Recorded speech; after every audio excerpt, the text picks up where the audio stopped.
Hello everyone, আজকে একটা নতুন ভিডিও নিয়ে হাজির এবং আজকের ভিডিওর বিষয় হচ্ছে কিভাবে আসলে ওআইটিসি স্পিকিং এর জন্য এক সপ্তাহের মধ্যে অর্থাৎ 7 দিন কিভাবে নিজেকে পূর্ণাঙ্গভাবে প্রস্তুত করা যায় ওআইটিসি স্পিকিং এর জন্য সেই লক্ষ্যে আসলে আজকের ভিডিওটা।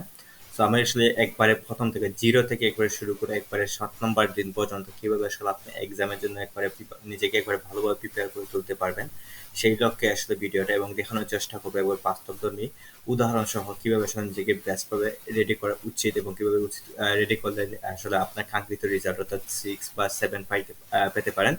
সো সে লক্ষ্যে আসলে আজকের ভিডিওটা প্রথমে আসলে বলে নেওয়া উচিত যে প্রথম দিন অর্থাৎ আপনার পরীক্ষা দেওয়ার পর অর্থাৎ আপনি যেহেতু আজকে যদি 3টা প্রক্সি দিয়ে দেন যে রিডিং লিসনিং রাইটিং প্রক্সি দেওয়ার পর আপনার হাতে আছে আর এক সপ্তাহ ভিতরে আপনি পরীক্ষা দিয়ে দেবেন। সেক্ষেত্রে প্রথম দিন আপনাকে প্রথমে কি করতে হবে যে পার্ট 1টা কমপ্লিট করতে হবে। পার্ট 1টা অনেকেই মনে করে যে ইজি, সো সেই ইজি মনে করে অনেকে আসলে আমরা পড়ি না, অতটা গুরুত্ব দিই না, অতটা আসলে আমরা অতটা ভ্যালু দেই না। সো সেক্ষেত্রে দেখা যায় যে মেইন এক্সামে গিয়ে পার্ট 1-এ গিয়ে আমরা ধরা খাই।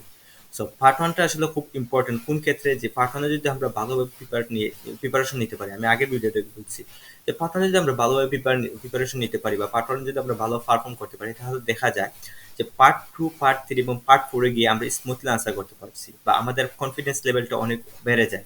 তো সেজন্য আসলে আমি সবাইকে রিকমেন্ড করবো যে প্রথম একদিন অর্থাৎ প্রথম দিন তোমরা পার্ট 1টা ভালোভাবে শেষ করা এবং ভালোভাবে শেষ করার জন্য আমি একটা পিডিএফ বলতে আমি পার্ট 1 এর যে কমন কোয়েশনগুলো রিসেন্টলি করতেছে সেই লক্ষ্যে আমি একটা ভিডিও তৈরি করবো এবং সেই ভিডিওটা তোমরা দেখা এবং সেই পিডিএফটা একবার সেই ভিডিওটা থেকে কোয়েশনগুলো নিয়ে তারপর ভালোভাবে একবার মুখস্থ করে ফেলা।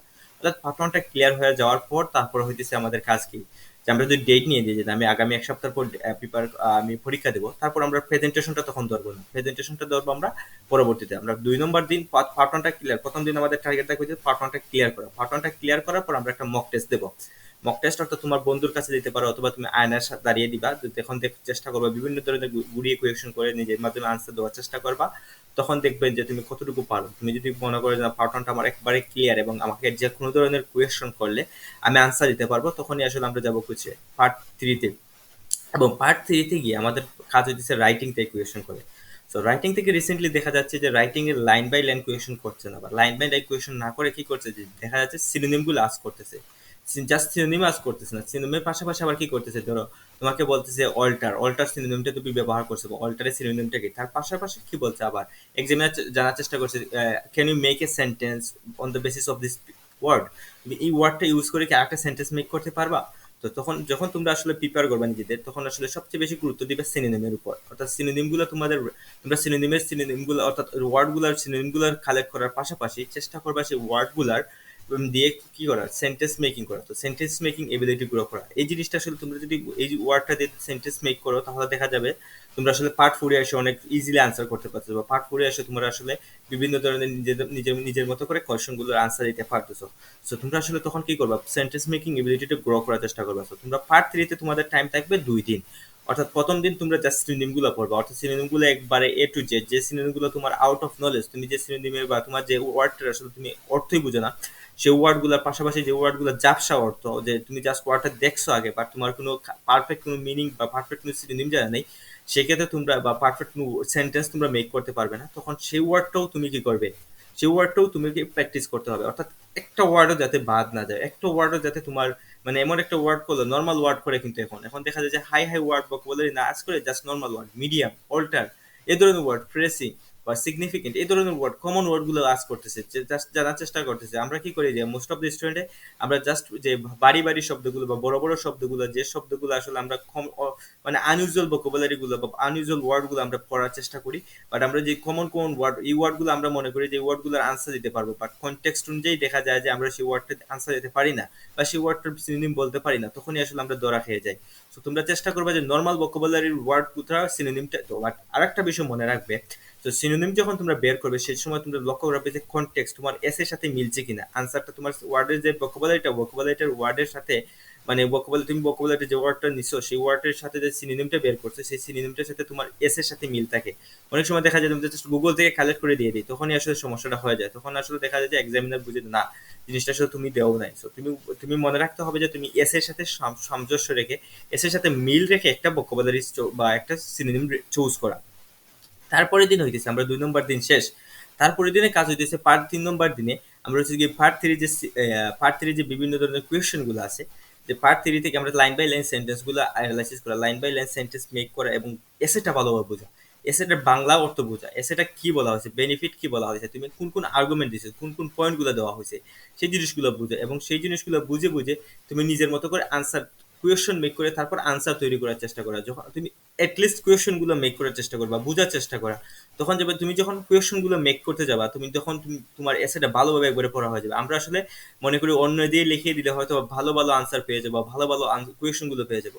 এই জিনিসটা টোটালি ভুল ধারণা। তুমি যদি নিজে নিজে কোয়েশ্চন গুলো মেক করার চেষ্টা করো, নিজে নিজে যদি কোয়েশ্চন গুলো মেক করো, তখন দেখা যাবে তুমি কোয়েশ্চন মেক করা নট ইজি টাস্ক যে কোয়েশ্চন মেক করলাম জাস্ট বললেই হয়ে গেল। কোয়েশ্চন মেক করতে গেলে তোমাকে কিন্তু এসেটা বারবার পড়তে হবে, তোমাকে রাইটিংটা বারবার পড়তে হবে, তখন দেখা যাবে তুমি রাইটিংটা আরো ভালো বুঝতে পারছো, রাইটিংটা সম্পর্কে তোমার ধারণা আরো বৃদ্ধি পাচ্ছে। সো তুমি যখন কোয়েশ্চন মেক করতে যাবা তখন দেখা যাবে তোমার রাইটিং সম্পর্কে আরো ধারণা বৃদ্ধি পাচ্ছে। তখনই আসলে তুমি দেখবা যে কোয়েশ্চন মেকের পাশাপাশি আনসার গুলো তুমি নিজ থেকে তৈরি করতে পারতেছো। তখন আমাদের মাঝে আসলে মিস্টুক স্টুডেন্টের মাঝে গ্রামাটিক্যাল কিছু সমস্যা থাকে, সেজন্য তোমরা হয়তো বা কারো একটা পরামর্শ নিতে পারো বা কারোর সাথে তুমি সাহায্য নিতে পারো। তুমি লিখে দিলা বা এই জিনিসটা তুমি লিখে দিলে, তারপর তুমি বললা ভাই বা বান্ধবীকে বললা যে আমার এই জিনিসটা হয়েছে কিনা গ্রামাটিক্যাল, তোমার যে বন্ধুটা আসলে একটু গ্রামারে ভালো আছে বা যে বন্ধুটা একটু ইংলিশ ভালো পারে তাকে জাস্ট বললা যে বন্ধু আমার এই জিনিসটা ভালো হয়েছে কিনা বা আমার এখানে কোনো ভুল থাকলে তুই একটু আমাকে বলে দে। বাট তুমি নিজ থেকে লেখার চেষ্টা করো, নিজ থেকে কোয়েশ্চন মেক করার চেষ্টা করো, দেখবে যে তোমার এসেটা তুমি একবারে ভালোভাবে বুঝতেছো এবং যে কোনো ধরনের কোয়েশ্চন করলে আমরা কিন্তু খুব স্মুথলি আনসার দিতে পারবো। তো সেজন্য আসলে কি করা যায়, 3 নম্বর দিনে এসে কোয়েশ্চন মেক করা এবং সাথে সাথে কি এই কোয়েশ্চন গুলোর আসলে আনসার গুলো রেডি করে এবং সেগুলো পড়া। এবং 4 নম্বর দিন তোমাদের কাজ হচ্ছে যে 1 নম্বর এবং 3 নম্বর টাস্কে যে এক্সিকিউটিভ কোয়েশ্চন গুলো করে একটা মক টেস্ট দেওয়া, কারো কাছে একটা মক টেস্ট দেওয়া। মক টেস্ট দেওয়ার পাশাপাশি তোমরা হচ্ছে এদিন কি করবে যে আমার যে ভিডিওগুলো পার্ট 4 যে ভিডিওগুলো আছে বা পার্ট 4 তোমার কাছে যদি তোমার কাছে যে পিকচার গুলো থাকে, কালেক্টেড পিকচার রিলেটেড, তুমি যে প্রিভিয়াস কোয়েশ্চন গুলো যেগুলো আছে, যে প্রিভিয়াস যে পিকচার গুলো আছে সেগুলো তোমার অ্যানালাইসিস করো এবং তার উপর ভিত্তি করে যে কোয়েশ্চন গুলো আমি আমি অনেকগুলো ভিডিও পার্ট 4 এর উপর এবং অনেকগুলো পিকচার কিন্তু আমি ডিসক্রাইব করে দিছি।